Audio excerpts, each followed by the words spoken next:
சாந்தி. தன்னை அர்ச்சிக்க தானிருந்தானே என்ற இந்த நிகழ்ச்சியில் இன்று நான் சத்தியவாதி ஆத்மா என்பதை பற்றி பார்ப்போமா. ஏன்னா பாபானுடைய மகிமையில் முக்கியமானது சத்தியம், சிவம், சுந்தரம். அதுலேயும் முதல்ல வர்றது சத்தியம்தான்.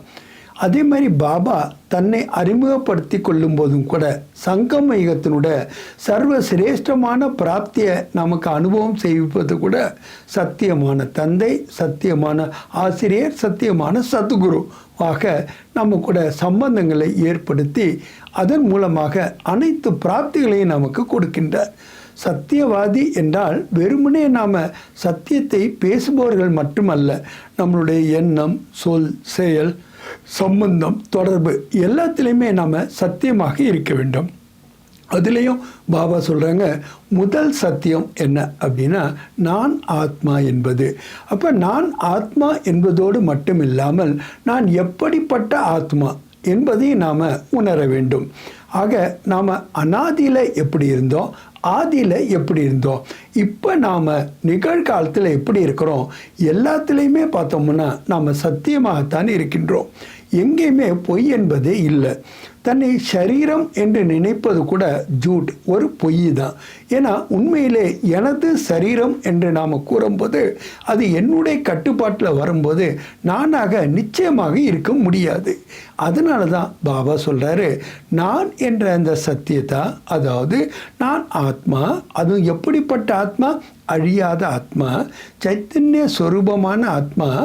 நான் இந்த கர்மேந்திரியங்கள் மூலமாக காரியங்களை செய்விக்கின்றேன். நான் கராவன்ஹார் என்ற சுமிருத்தியில் நாம் இருந்தால் மட்டும்தான் இந்த இந்திரியங்களையும் வென்றவர்களாக ஆக முடியும், விகாரங்களையும் வென்றவர்களாக ஆக முடியும், மாயையும் வென்றவர்களாக ஆக முடியும். ஆக உலகையும் நாம் வென்றவர்களாக ஆக முடியும்.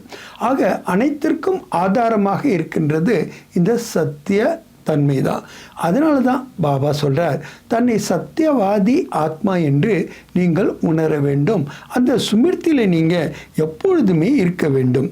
ஏன்னா சக்தி எப்போது நமக்கு கிடைக்கின்றது என்பதை பார்த்தோன்னா நம்ம லைட், மைட், இன்சைட் இந்த மூன்றையும் எப்போ தாரணை செய்கிறோமோ அப்போ தான். அதே மாதிரி பாபா சொல்கிறாங்க, பாபாவை நாம் ட்ரூத் அப்படின்னு சொல்கிறோன்னா அவருடைய குழந்தை நாம் எப்படி இருக்கணும், ட்ரூத்ஃபுல்லாக தான் இருக்கணும். நாம் எப்படியோ அப்படியே நம்ம முதல்ல ஏற்றுக்கொள்ளக்கூடியவர்களாகவும் இருக்க வேண்டும். முதல்ல என்ன நான் அப்படியே ஏற்றுக்கொள்ளவில்லை என்றால் எனது பலகீனத்தை கூட நான் ஏற்றுக்கொள்ள மாட்டேன். என்னுடைய பலத்தை கூட என்னால் கண்டுபிடிக்க முடியாமல் போய்விடும். அதனால தான் பாபா சொல்கிறாங்க, ஸ்வாட் அனாலிசிஸில் உங்களுடைய ஸ்ட்ரென்த்து, உங்களுடைய வீக்னஸ், உங்களுடைய ஆப்பர்ச்சுனிட்டி, உங்களுக்கு வரக்கூடிய த்ரெட்ஸ் எல்லாத்தையுமே முழுமையாக சம்பூர்ணமாக பார்க்க வேண்டும் என்று கூறுகின்றார்.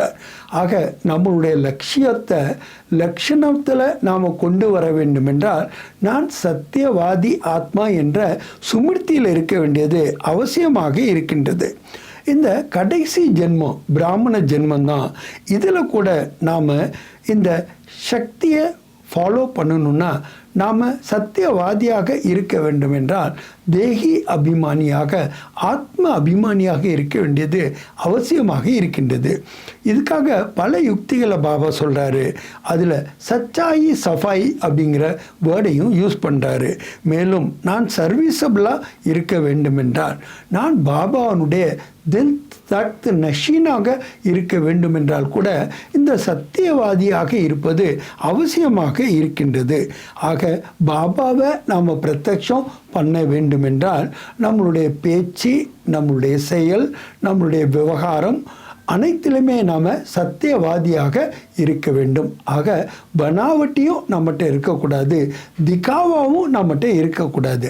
ஆஸ் இட் இஸ் நாம் இருக்கும் பொழுது தான், அந்த சத்திய சுரூபத்தில் நாம் நிலைக்கும் பொழுது தான் பாபாவை நம்மளால் பிரத்யக்ஷம் என்பது செய்ய முடியும். ஏன்னா பாபாவனுடைய முதல் குவாலிட்டியை நாம் பார்த்தோம் சத்தியம், அதுக்கப்புறம் தான் சிவம், அதுக்கப்புறம் தான் சுந்தரம் என்பது.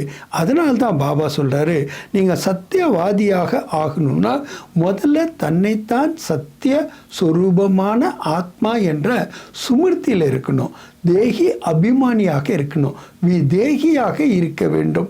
நான் சாட்சி திருஷ்டால இருக்க வேண்டும். எது வரைக்கும் நம்மகிட்ட இந்த சாட்சி திருஷ்டா வரவில்லையோ, நாம் நியாரா பியாரா ஆகவில்லையோ, அது வரைக்கும் நம்ம பாபாவை பிரத்யக்ஷம் என்பது செய்ய இயலாது. அதனால்தான் நான் சத்தியவாதி ஆத்மா என்ற நினைவு சொரூபத்தில் நிலைக்க வேண்டுவதனுடைய அவசியத்தை இன்றைக்கு பார்த்தோம். நல்லது. ஓம் சாந்தி.